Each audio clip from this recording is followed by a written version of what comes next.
कौन आपण मानक चुट्टी भी असमय पाचिगलाने आपण मैंने बहुत प्रकार मार्केट रे अवेलेबल थिबा चुट्टी कलर जिनस को यूज कर जोटा कि आपण मानक चुट्टी को डैमेज करा स्टार्ट कर सारे तो सेगुड़ा को जमा भी यूज करतुनि आज भिडियोटी थरे देखते आपण मैंने मो हाथ में जो टाइप कलर देखुं आपण मानक चुट्टी जदि धला अच्छे पूरा डायरेक्ट से कलर हो तो वीडियो को फास्ट जाए निहाती भाव में देखिए। तो नमस्कार जय जगन्नाथ। आज गोटे सुंदर सा वीडियो को मो चैनल को आपण मानक बहुत बहुत स्वागत।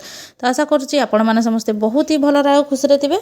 तो जदि मो चैनल आपण मैंने नुआ अच्छा ताले निहाती भाव में मो चैनल को सब्सक्राइब करनी पाखरे थिया बेल बटन को क्लिक करनी जहाँफल मो वीडियो नोटिफिकेशन आपण मान पाखे खूब शीघ्र पहुँचो आपण मैंने एमती सुंदर सुंदर यूनिक वीडियो देखापी पाइपर।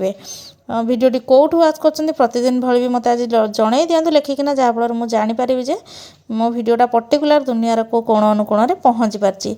तो बहुत लोकंर चुट्टी एवं पाचिबा लगे से माने छोट हूँ कि बड़ हूँ तो ध्यान से आपण मैंने जदि चुट्टीर जत्न न ने ठीक टाइम रे ठीक जिन यूज न करेंगे ताल आपण मान चुट्टी तो माने धला तो जहाँ हम हम डैमेज पूरा हो तो से आपण मान बहुत होम रेमेडी आणिक आसी बहुत सुंदर जोटा अच्छी आपण मैंने अति सहजरे करेंगे आउटा बहुत भल भाव में काम भी देव। तो वीडियो को आपण मैंने देखी सारापर निजे अप्लाई करेंगे अप्लाई कर सारापर मत कमेंट सेक्शन में लिखिक जनइबे जे एक्चुअली आपण मानकर काम देइछि ना नहीं। प्रीवियस वीडियो मु गोटे माने अपलोड करी जोटा कि देखिकिना मैंने सब्सक्राइबर कहले कि मैडम मोटा आज माने अप्लाई करी देखा जाओ कौन हो तो कमेंट दे ना कमेंट देले मु आपण मानकु निश्चय जनइबी। तो चलो जीवा टिप्स आड़ को केमती कौन करुँच आ कौ जिन यूज करुँची सेटा आपण माने आगो जानीपारे।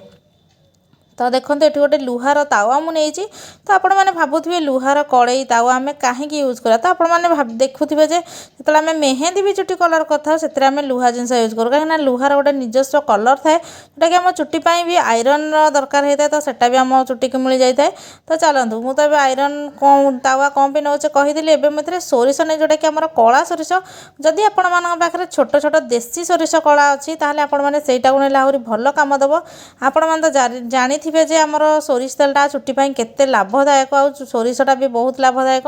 तो देखो आपण मैंने लो मीडियम फ्लेम रे कौन करेंगे ना पूरा ब्राउन कलर है जाए आमको भाजिया अच्छी माने पूरा ब्लैक जमी न हम पोड़ी नजिब आपण मैंने ध्यान रखिए। तो ये टाइप आपण मैंने भाजी ने टिके ध्यान सहित भाजे जेहेतु सोरषटा आमर फुटी थाए चारिआडे तो आपण मैंने आराम से आग भाजी ने भाजी सारापर माने जमी अधा हो जाए भाजवा से आउ गोटे जिन आड करा पड़े जोटा कि आम बारी में सब आवेलेबल थाए से आपण मैंने विभिन्न प्रकार तरकारी भी यूज करथांती आपण मैंने तो गैस कर सारे। तो चलते देखा से जिनटा कौन अच्छी तो ये पूरा माने 50% खंडे पूरा रोस्ट हो गला आमर।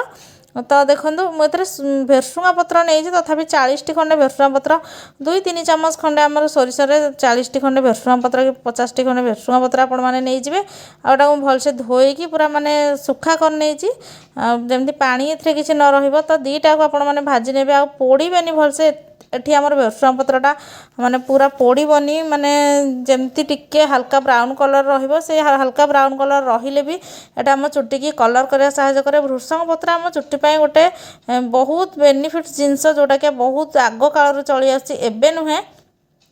तो देखो यहाँ पूरा आस्ते आस्ते धुआं बाहर लगे आटा को आपण मैंने जिते जोरे धुआं बाहर ताल आपण मैंने गैस को ऑफ कर पारती ना पूरा लो रे आपण मैंने आपको एमती पूरा भाजी चलिए भाजी चलवा पर आपण मैंने देखिए कलरटा निहत चेंज हो चेंज होगापर आपण मैंने आपको ठंडा करदे। तो देखो यहाँ पूरा बनिकी रेडी हो जाए आपण मैंने बारंबार चलाऊे मैंने सोरिषटा पूरा ब्लैक हो जाए सोरिष आस्ते आस्ते तेल भी आसवा स्टार्ट हो जाए कहीं सोरिष तो आम तेल ही बाहर करा जाए। तो देखो एमती हाथ में जदि मु मक्सी दूसरा पूरा माने गुंड हो जाए तो आपण मैंने ग्राइंडर जार रे गुंड कर पारती नचेत जदि हेमदस्ता अच्छी ताले हेमदस्तार भी आपण मैंने गुंड करेंगे। तो देखो यहाँ गोटे जिनस होटा को आपण मैंने डबारे पूरेक रखिपारे जिते मन से यूज करेंगे। तो चलते मैं आपण मानक कहि आपण मैंने केमती कौन यूज करेंगे आउ यहाँ गोटे जिनस आपको चलेगा आपण मानक पड़ोनी यहाँ बहुत भल भाव में पूरा पेस्ट हो जाए आपण मैंने निजे जदि बनई केतबेले करती ताहले आपण मैंने हाथ धरला पर फील करेंगे। तो ये मुझे चलैनी डायरेक्ट यहाँ ग्राइंडर जार नहीं से कौन करेंगे ना आपण मानकर मन पसंदर जो तेल आपण मैंने यूज करती तो सहीटा को नहीं मुझे पाराचूटर आलोवेरा तेलटा नहीं जोटा कि मुझे सब यूज करे तो ताको मिक्स करके आपण मैंने ରାତିରେ ଲଗେଇକି ଶୋଇଯିବେ, ସକାଳୁ ଆପଣମାନେ ସାମ୍ପୁ କରିନେବେ। ଦେଖିବେ ଆପଣମାନଙ୍କର ଚୁଟି ଧୀରେ ଧୀରେ କଳା ହେବାକୁ ଲାଗିବ। ଆପଣମାନେ ଭାବିବେ ମୁଁ ଥରେ ଲଗେଇଦେଲି କାହିଁକି ହେଲାନି। ତ ସେମିତି କେଉଁ ଜିନିଷ ହେବନି। ହୋମ୍ ରେମେଡ଼ି ଯେହେତୁ ଟିକେ ଲେଟ୍ ହେଇପାରେ କିନ୍ତୁ ନିହାତି ଭାବରେ କାମ ଦେବ। ତ ଆପଣମାନେ ଯଦି ଠିକ୍ ୱେରେ ୟୁଜ୍ କରିବେ ତାହେଲେ ଆପଣମାନେ ବେନିଫିଟ୍ଟା ନିହାତି ଭାବରେ ପାଇପାରିବେ। ତ ଚୁଟି ମୂଳରୁ ପୁରା ଏଣ୍ଡିଂ ଯାଏଁ ଆପଣମାନେ ଆକୁ ଲଗେଇ ନେବେ, ଆଉ ଲଗେଇ ନେଇକି ସକାଳୁ ଆପଣମାନେ ତାକୁ ସାମ୍ପୁରେ ଧୋଇ ନେବେ। ତ ଦେଖିବେ ଆପଣମାନଙ୍କର ଚୁଟି ଧୀରେ ଧୀରେ ନିହାତି ଭାବରେ କଳା ହେବାକୁ ଲାଗିବ।